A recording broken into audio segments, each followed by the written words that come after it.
Hi everyone, I'm back again. Today we're going to learn how to generate a Google Meets link and how to navigate the Meets meeting. So let's get started. The first thing you will do is click on the Google Apps menu here. You will then select your classroom icon. Once you select it, you will be taken to your classroom page. Select your class at that point. If you are connected through your district, you will have a meeting link generated already here. I'm connected through the G Suite, so I don't have that link generated. But have no fear, I have a trick to show you how to generate a link. All you have to do is click here and type meet.new.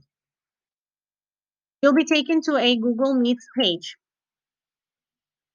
You have the option to turn on your mic speaker, turn it off, turn it on, basically, however you like it.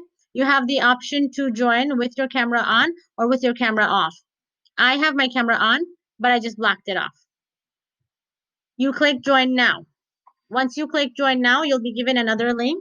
So basically, what I normally do is I just copy and paste this link, Control C, and then I'll just drop it in my stream here. I'll say a little message to my students.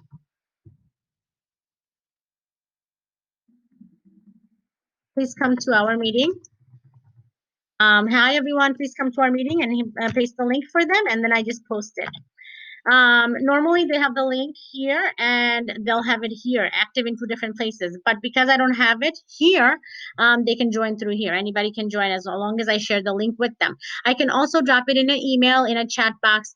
I can drop it wherever. I can even embed it in a Google Classroom assignment page, and the link will be active.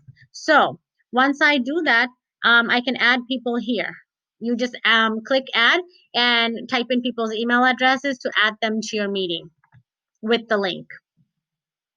Once that process is done, you are basically here at the bottom, and you have the option to keep your mic on or keep it off. I'm going to close this little menu bar here. I don't need it. But you have the option to phone in, leave the call. You have the option to basically keep your camera on or turn it off. Like I said, my camera is on. I just have it blocked.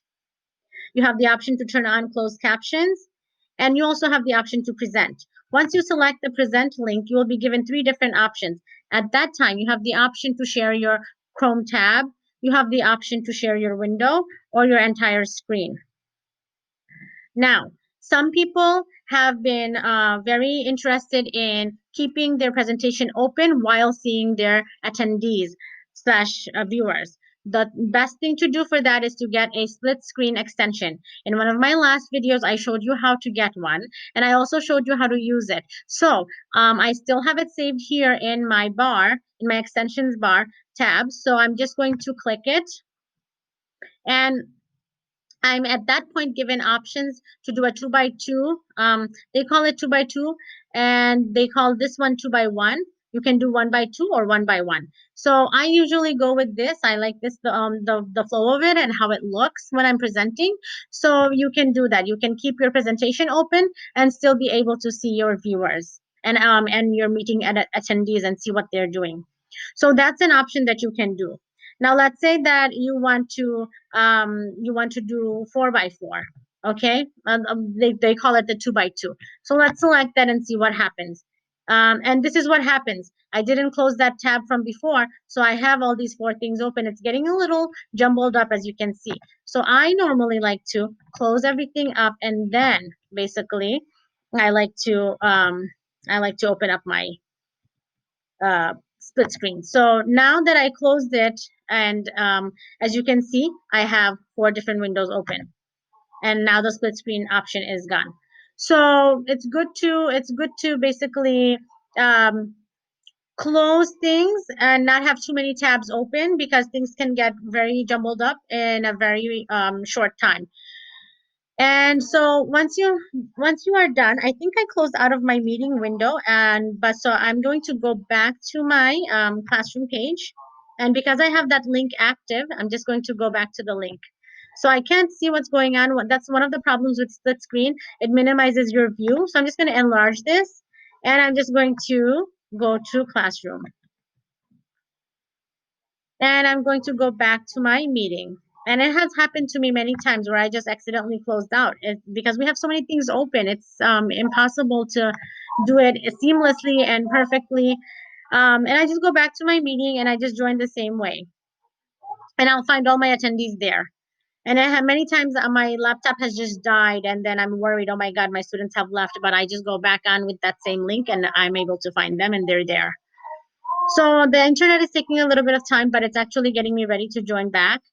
But as you can see, these are some of the things that you can do with Google Meets. You can split your screen, present, and be able to see your viewers. You can present a Google tab or a window or your entire screen. You can have closed captions on or off. And this is pretty self-explanatory. So as you can see, I'm echoing because of the mic. The mic is on. So I'm going to close the mic, turn off the mic, but for some reason I'm not seeing it. And as you can see, I'm learning on screen with you as I'm going along. And sometimes we'll have these little glitches, and we just have to fiddle around with it and see what can be done. So that's it for the Google Meets tutorial for today. Thank you for joining me. I'll see you next time. Bye bye.